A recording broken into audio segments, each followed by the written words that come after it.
साथ ही पूरी दुनिया को महाकुंभ के आयोजन का इंतजार है।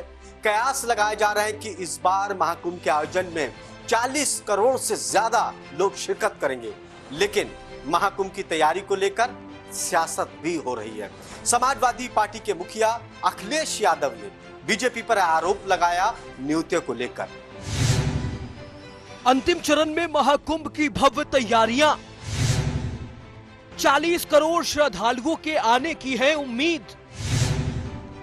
महाकुंभ को लेकर राजनीतिक घमासान। प्रयागराज में अगले साल 13 जनवरी से आयोजित होने वाली महाकुंभ की तैयारियां अंतिम चरण में है। इस बार महाकुंभ में लगभग 40 करोड़ श्रद्धालुओं के शामिल होने की संभावनाएं जताई जा रही हैं। उत्तर प्रदेश के मुख्यमंत्री योगी आदित्यनाथ कुंभ के लिए विशेष लोगों को निमंत्रण भी दे रहे हैं। अब इसे लेकर समाजवादी पार्टी प्रमुख अखिलेश यादव ने सवाल उठा दिया है। उन्होंने कहा कि कुंभ में निमंत्रण नहीं दिया जाता है, लोग अपनी आस्था से आते हैं। उनके सवाल पर बीजेपी का पलटवार भी आया है। अखिलेश यादव यूपी का अपोजिशन का बहुत बड़ा लीडर है, एस्टेब्लिश्ड लीडर है, तो कुंभ मेला होने जा रहा है तो अखिलेश यादव तो उनको तो इन्विटेशन मिलना ही चाहिए। लेकिन ये पूरा यूपी पॉलिटिक्स का बात है। ये ऑल इंडिया लीडरशिप जो है वो सब दिख रहा है।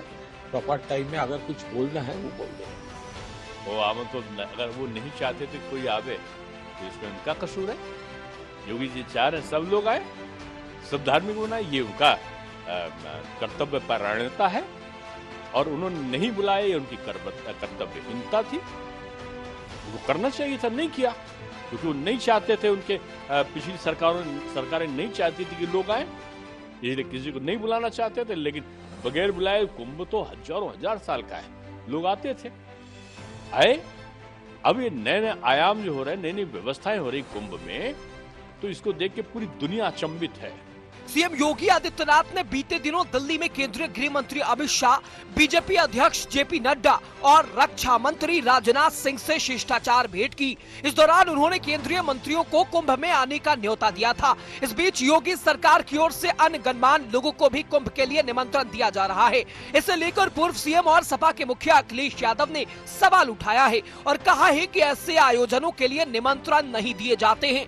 उत्तर प्रदेश में महाकुंभ को लेकर राजनीतिक बयानबाजियां तेज हो गई है, तो वहीं उत्तर प्रदेश के सीएम योगी आदित्यनाथ ने व्यक्तिगत तरीके से कुछ विशिष्ट व्यक्तियों को आमंत्रण भेजा है, जिसको लेकर अखिलेश यादव ने सवाल खड़े किए हैं। अखिलेश यादव ने कहा है कि आयोजन के लिए निमंत्रण की जरूरत नहीं होती। महाकुंभ के निमंत्रण पर मचा घमासान। अखिलेश यादव ने साधा बीजेपी पर निशाना। अखिलेश के बयान पर बीजेपी का पलटवार।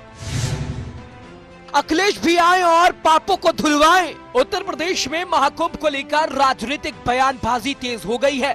मुख्यमंत्री योगी आदित्यनाथ ने महाकुंभ के आयोजन को लेकर कुछ विशिष्ट लोगों को व्यक्तिगत रूप से आमंत्रण दिया है, जिस पर समाजवादी पार्टी के अध्यक्ष अखिलेश यादव ने एक नहीं कई सवाल खड़े कर दिए हैं। अखिलेश यादव ने कहा कि महाकुंभ जैसे धार्मिक आयोजन में निमंत्रण की कोई जरूरत नहीं होती। कुंभ का सवाल तो है ही, तैयारी का सवाल। और मैं आपको बता दूं, कुंभ में निमंत्रण नहीं दिया जाता। कुंभ में अपने आप लोग आते हैं, आस्था से आते हैं। हालांकि मैं किसी के बारे में कुछ कहना नहीं चाहता हूँ। जो हम लोगों ने अपने धर्म के बारे में सीखा, समझा और पढ़ा है, वो यही है कि ऐसे आयोजनों में लोग अपने आते हैं। जो वहाँ करोड़ों लोग आएंगे तो उनको निमंत्रण दिया जाता है, वो अपने आप आते हैं। तो समझ लो ये सरकार अलग तरह की है, अब आप हमसे बेहतर जानते हैं। साथ ही अखिलेश यादव ने यह भी कहा कि कुंभ में लोग अपनी आस्था के बल पर आते हैं, करोड़ों श्रद्धालु आते हैं। क्या हर किसी को निमंत्रण दिया जाता है? सपा प्रमुख अखिलेश यादव के बयान पर भारतीय जनता पार्टी ने तीखी प्रतिक्रिया दी है। और वहीं भारतीय जनता पार्टी की ओर से अगर बातचीत की जाए तो उत्तर प्रदेश के उप मुख्यमंत्री ब्रजेश पाठक ने कहा कि अखिलेश यादव जी महाकुंभ में आइए और पुण्य कमाइए और अपने पाप धुलवाइए, ये सलाह दी है और बतौर तंज के तौर पर भी इसे समझा जा रहा है। उत्तर प्रदेश के पूर्व, हम कह सकते हैं उत्तर प्रदेश के पूर्व मुख्यमंत्री के ऊपर ब्रजेश पाठक का ये तंज, उन्होंने साफ कह दिया है कि आइए महाकुंभ में अपने पाप धुलाइए और पुण्य कमाइए। और वहीं साफ तौर पर महाकुंभ धार्मिक आस्था और भारतीय संस्कृति का एक प्रतीक माना जाता है। इसलिए अखिलेश यादव जी, आपका हृदय से स्वागत है। ये ब्रजेश पाठक का एक तरह से अखिलेश यादव बड़ा तंज। महाकुंभ पर बीजेपी सपा में तीखी बयानबाजी। ब्रजेश पाठक का अखिलेश यादव को महाकुंभ में आमंत्रण। क्या महाकुंभ में आने से धुलेंगे अखिलेश के सभी पाप? अखिलेश यादव के इस बयान पर भारतीय जनता पार्टी ने तीखी प्रतिक्रिया दी है। यूपी के उप मुख्यमंत्री ब्रजेश पाठक ने पलटवार किया है और कहा है कि अखिलेश यादव भी महाकुंभ में आए, पुण्य प्राप्त करें और अपने पापों को धुलवाएं। उनका कहना था कि महाकुंभ केवल धार्मिक आस्था का केंद्र नहीं है, बल्कि भारतीय संस्कृति और सनातन परंपरा का प्रतीक भी है, जहाँ सभी का हृदय से स्वागत है। महाकुंभ में मैं पूरे दुनिया के जो हमारे सनातन धर्म के मानने वाले लोग हैं, सबका मैं हृदय से स्वागत करता हूं। और राहुल जी से भी कहता हूं, आप जर्मनी से आए, आप भी स्नान करके जाइए, पुण्य का लाभ प्राप्त करके जाइए। और मैं समाजवादी पार्टी के मुखिया से भी कहना चाहता हूं, आप भी आइए, पुण्य प्राप्त करिए, पापों को धोइए। महाकुंभ को लेकर ये घमासान दिखाता है कि किस तरह धार्मिक आयोजनों को राजनीतिक विवाद का विषय बनाया जा रहा है।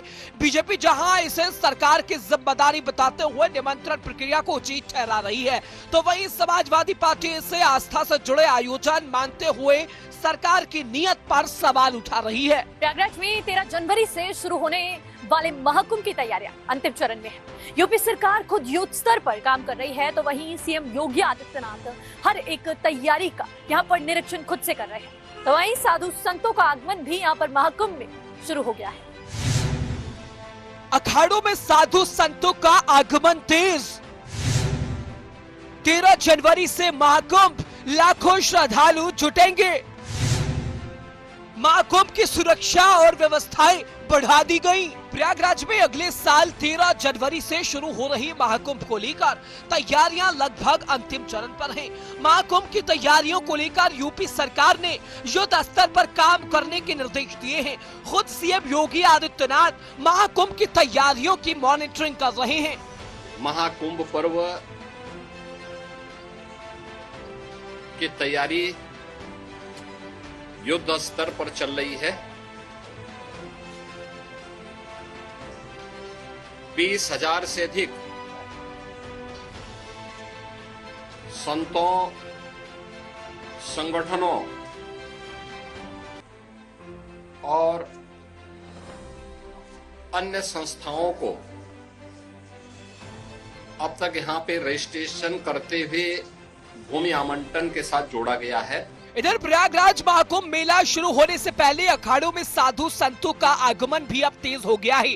कुंभ में लाखों की संख्या में पूरे देश भर से साधु संत शाही स्नान के लिए आते हैं और महीनों यहाँ ध्यान लगाते हैं। संगम नगरी में कुंभ मेला 13 जनवरी 2025 से शुरू होगा, जो 26 फरवरी 2025 तक चलेगा। तो हिंदू धर्म में 45 दिन तक चलने वाला इस बीच कुंभ का यह स्नान बहुत महत्वपूर्ण होता है।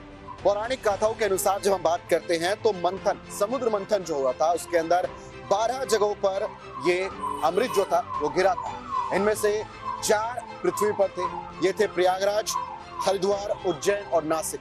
और इसी के साथ साथ कुंभ स्नान में जब हम स्नान करते हैं तो उससे जो है हमारे पाप धुलते हैं और हमें मोक्ष की प्राप्ति होती है। एक पवित्र अवसर और धार्मिक यात्रा, समाज और संस्कृति की एकता का प्रतीक, एक अद्भुत धार्मिक और सांस्कृतिक आयोजन। 45 दिन तक चलने वाले कुंभ स्नान का हिंदू धर्म में विशेष महत्व होता है। पौराणिक कथाओं के अनुसार समुद्र मंथन के दौरान कलश से अमृत 12 जगहों पर गिरा था। इनमें 4 स्थान धरती और 8 स्वर्ग में थे। पृथ्वी के 4 स्थान प्रयागराज, हरिद्वार, उज्जैन और नासिक शामिल हैं। कि डरना तो किसी भी परिस्थिति में नहीं चाहिए, और ख़ास तौर से हिंदू सनातन धर्मियों को तो डरने की बिल्कुल आवश्यकता नहीं है। और हम डरने के लिए तो डरता हुआ है जो गलत काम करता है, जो 2 नंबर का काम करता है, जो गरीब असहाय लोगों को सताता है, जो अपराध करता है, डरना उसको चाहिए। लेकिन जो अपराध नहीं करता है, जो भगवान का भक्त है, तो उसको डरने की आवश्यकता नहीं, क्योंकि परमात्मा उसका साथ देता है, उसको समर्थन करता है। तो इसलिए स्वाभाविक है कि डरना नहीं चाहिए किसी भी तरीके से। पल होता ही है, एक होता है तो सभी सेफ होते ही हैं। और निश्चित रूप से ये बात सत्य है। तो एकजुटता तो होनी चाहिए, हर भारतीय को, हर हिंदू को, हर सनातनी को एकजुट होने की आवश्यकता है। तभी हम धर्म की रक्षा कर सकते हैं, तभी हम राष्ट्र की रक्षा कर सकते हैं। यरूशलेम में दूसरे लोगों के पे प्रतिबंधित है जाना, और वहाँ पे वो में हज में एक दूसरे कोई थोड़े जा सकता। तो इसलिए यह हिंदू सनातन का महापर्व है, इस महाकुंभ में बिल्कुल प्रतिबंधित होना चाहिए। और जो लोग हैं वो अपनी आस्था विश्वास तो उनको कुंभ से है नहीं, सनातन में है नहीं, तो जब नहीं है तो दूर रहेंगे तो हिंदू सनातन की शुचिता बरकरार रहेगी। इसलिए मेरा मानना है कि दूसरे मानने वाले जो मतांतर है, जिहादी मानसिकता के लोग हैं, उनको कट्टरपंथियों को दूर रखना चाहिए। प्रयागराज में लगने वाला कुंभ महाकुंभ है, जिसका संयोग 144 साल बाद बनता है। हिंदू धर्म के अनुयायियों का मानना है कि कुंभ मेले में स्नान करने से पिछले सारे पाप धुल जाते हैं और मृत्यु के बाद मोक्ष की प्राप्ति भी होती है। समाजवादी पार्टी के अध्यक्ष अखिलेश यादव ने महाकुंभ की तैयारियों को लेकर कई सवाल उठाए हैं। उन्होंने बीजेपी सरकार की 22 में से केवल 9 पांटून पुल बनाने पर कड़ी आलोचना की है। साथ ही उन्होंने महाकुंभ में भीड़ को नियंत्रित करने पर भी कई सवाल उठाए हैं। साथ ही भीड़ को कैसे नियंत्रित किया जाएगा, इस पर भी समाजवादी पार्टी के अध्यक्ष अखिलेश यादव ने गहरी चिंता जताई। अखिलेश यादव ने बीजेपी को महाकुंभ की तैयारियों पर घेरा। अखिलेश यादव ने महाकुंभ पर जताई है चिंता। समाजवादी पार्टी के अध्यक्ष अखिलेश यादव ने अगले महीने से प्रयागराज में शुरू होने वाले महाकुंभ में आधी अधूरी तैयारियों का आरोप लगाते हुए बीजेपी सरकार को घेरा है। उन्होंने सरकार के कामकाज पर एक नहीं कई सवाल उठा दिए। साथ ही बीजेपी को इसे बहुत गंभीरता से लेने की अखिलेश यादव ने सलाह भी दे डाली है। कुंभ का मेला शुरू हो रहा है और मैं तो ये चाहता हूँ कि कुंभ का मेला खैर व आफियत के साथ, अमन शांति के साथ में संपन्न हो। मगर अफसोस की बात ये है और हैरतनाक भी है कि अखाड़ा परिषद ने ये फैसला किया है कि कुंभ के मेले में किसी भी मुसलमान की दुकान नहीं लगाई जाएगी। उसको किसी मुसलमान को भी इस बात की परमिशन नहीं होगी कि वो कुंभ के मेले में किसी एतबार से भी शामिल हो या काम करे, दुकान लगाए या ठेला लगाए। अखाड़ा परिषद का ये फिरका प्रस्ताना फैसला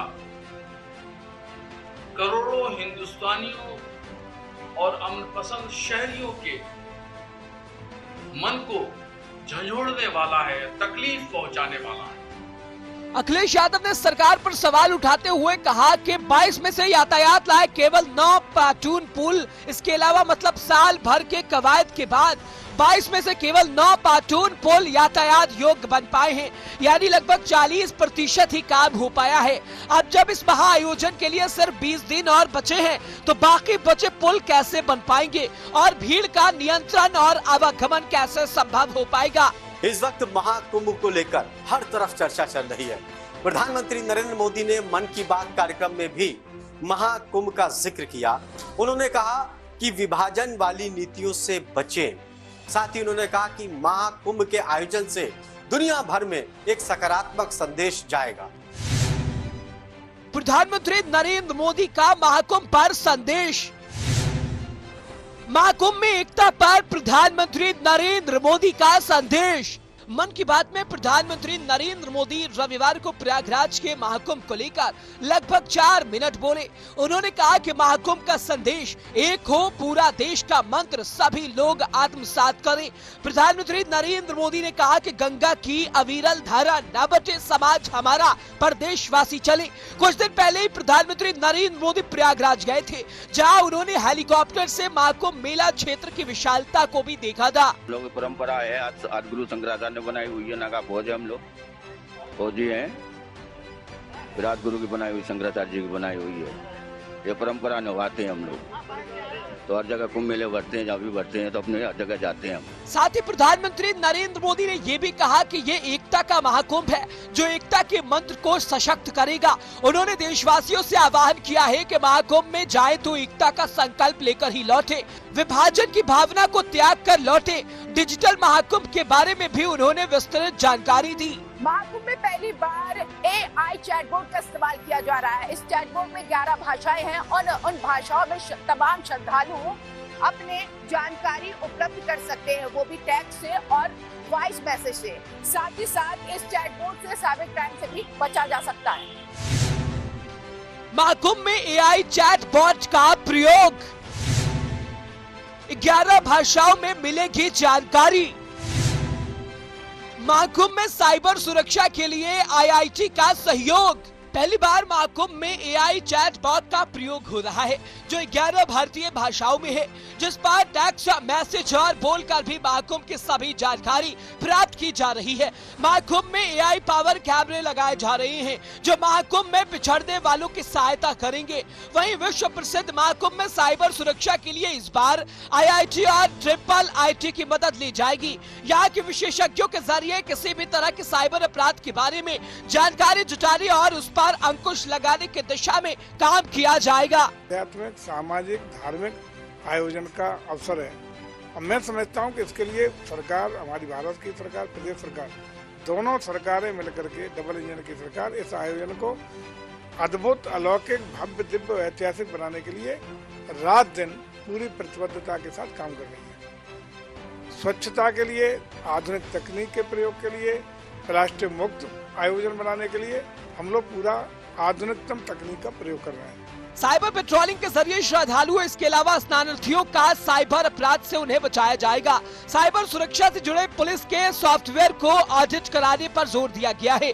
महाकुंभ के नाम पर फर्जी वेबसाइट पर आकर ठगी करने की घटनाओं के बीच साइबर अपराधियों की कारस्तानी पर लगाम लगाने के लिए भी जरूरी उपाय किए जाने की बात कही गई है। बताया गया है कि महाकुंभ मेले में अलग अलग सुविधाएं देने के नाम पर ऑनलाइन ठगी हो रही है। इसे देखते हुए केंद्रीय एजेंसियों के साथ समन्वय बनाया जा रहा है। खासकर IIT कानपुर और IIIT प्रयागराज के एक्सपर्ट से साइबर सुरक्षा के लिए मदद ली जाएगी। उनके सुझाव पर आवश्यक कदम भी उठाए जाएंगे। प्रयागराज में महाकुंभ का आयोजन जोरों पर होने वाला है। 12 साल के बाद ये आयोजन, और इसलिए भव्य, दिव्य, इन तमाम चीजों के लिए तमाम तैयारियां की जा रही है। खुद प्रदेश के मुखिया हर पहलू पर नजरें जमाए हुए हैं। और वहीं प्रयागराज संगम में महाकुंभ 2025 के लिए, मेले के लिए 4000 हेक्टेयर क्षेत्र में अस्थायी शहर बसा है। 4000 हेक्टेयर क्षेत्र में शहर बसा है। और वहीं इसके अलावा 651 किलोमीटर लंबी चक्कर प्लेट मार्ग भी बनाई जाएगी, और जिससे श्रद्धालुओं का आवागमन एक तरह से सुगम होगा। और PW विभाग इसको लगातार निरंतर कर रहा है और कोशिश यही है कि हर एक पहलू पर नजर रखी जाए और शांति व्यवस्था के साथ, पूरी चाक चौबंद व्यवस्थाएं के साथ महाकुंभ 2025 का आयोजन किया जाए। महाकुंभ के लिए नई कनेक्टिविटी। गंगा यमुना पर बनी सबसे लंबी लोहे की सड़क। महाकुंभ के सड़कों पर बिछेगी चक्कर प्लेट। प्रयागराज संगम दुनिया की एकमात्र ऐसी जगह है जहां पर गंगा जमुना की रात में मात्र 3 महीने के लिए हजारों करोड़ रुपए के बजट से अस्थायी शहर बना दिया गया है। यहाँ करोड़ों लोग आकर इसे अस्थायी शहर का अनुभव लेकर जाते हैं। इस साल महाकुंभ 2025 के मेले का क्षेत्रफल 4000 हेक्टेयर है, तो वहीं इसे 26 सेक्टर में बसाया जाएगा। इतने बड़े भूभाग क्षेत्रफल में आने जाने के लिए श्रद्धालुओं को एक अच्छी सड़क की जरूरत होती है। इससे कि आने वाले करोड़ों लोगों का आवागमन समुचित हो सकेगा। इसी को देखते हुए मेला क्षेत्र में PWD विभाग की ओर से चक्कर प्लेट बिछाई जा रही है। महाकुंभ के स्ट्रक्चर का आधार कही जाने वाली चक्कर प्लेट महाकुंभ 2025 में 651 किलोमीटर लंबी होगी। क्यों होनी चाहिए? मैं इसके पक्ष में नहीं हूँ कि जैसा वातावरण बन गया है, जैसा माहौल बन गया है, जैसे दृश्य देखे जा रहे हैं, उन दृश्यों को देखने के बाद में यूज एंड थ्रो वाला सिस्टम इस देश में नहीं चलेगा। अब तक यही होता रहा इस देश में, यूज एंड थ्रो। पहली बात तो समझ लीजिए, सनातन परंपराओं में हर चीज पवित्रता का बहुत ध्यान रखा जाता है, और जिस तरीके की मानसिकता हमारे सामने आई है, उनका एकमात्र उद्देश्य है हमारी पवित्रता को नष्ट करना।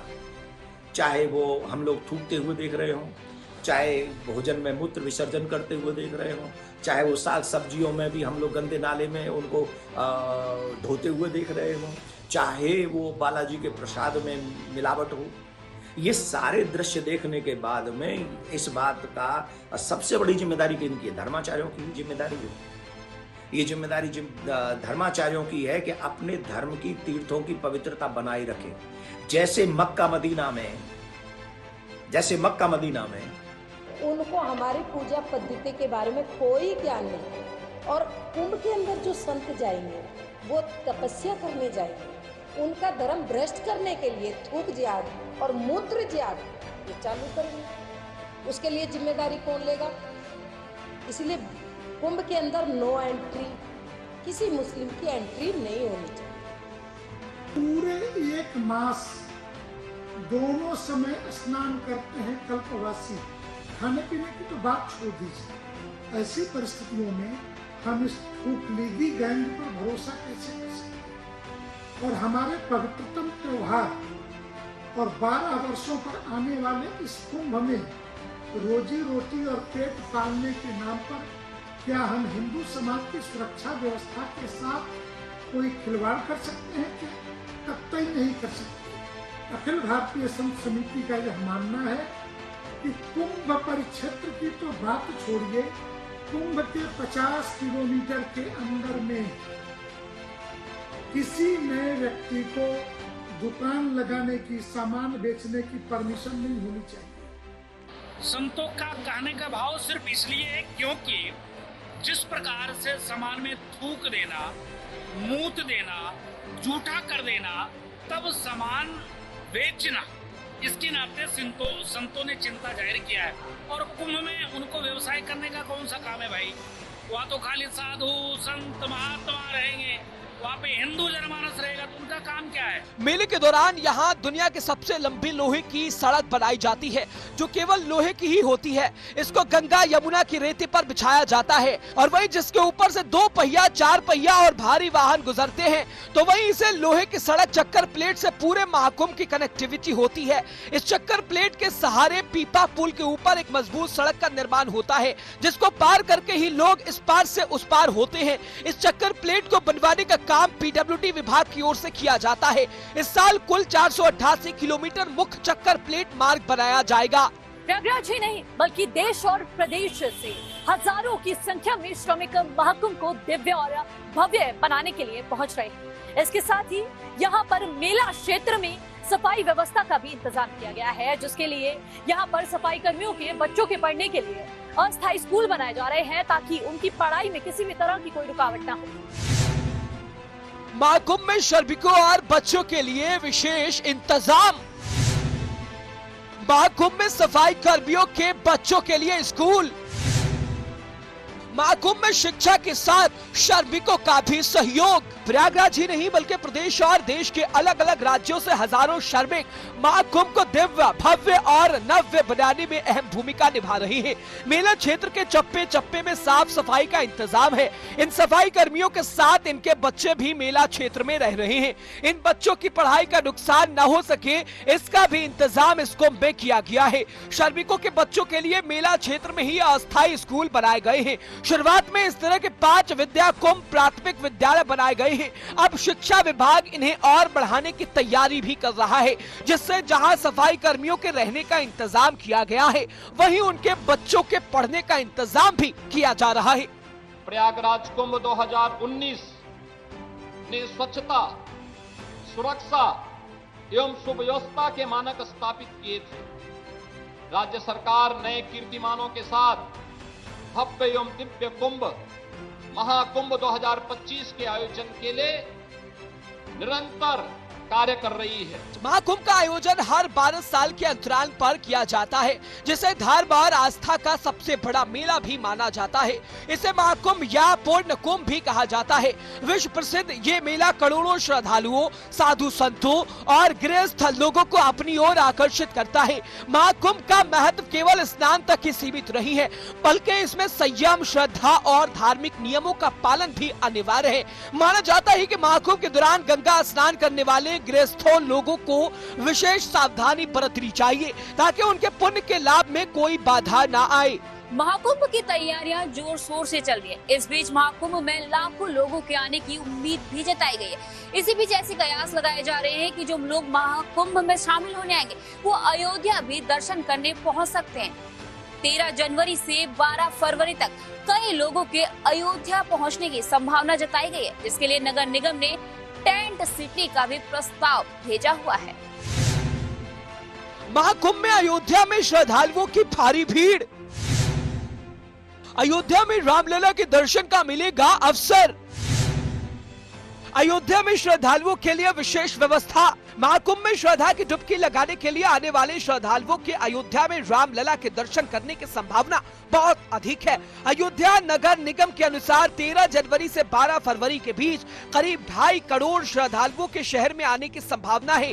नगर निगम के अधिकारियों को नए साल के दिन अयोध्या में करीब 3 से 5 लाख श्रद्धालुओं के आने की भी उम्मीद है। 5000 लोगों के ठहरने की क्षमता वाली टेंट सिटी अयोध्या में स्थापित करने का प्रस्ताव पर्यटन विभाग को भेजा गया है। कई स्थानों पर रैन बसेरे बनाए गए हैं और अलाव की व्यवस्था भी की गई है। स्नान अनुष्ठान के अलावा तीर्थ यात्री गंगा के तट पर पूजा भी करते हैं। महाकुंभ अवधि के दौरान गंगा में डुबकी लगाने के बाद अगर किसी श्रद्धालु को अयोध्या में भगवान राम के दर्शन करने का अवसर मिलता है, ये निश्चित रूप से उनके लिए एक दिव्य क्षण होता है।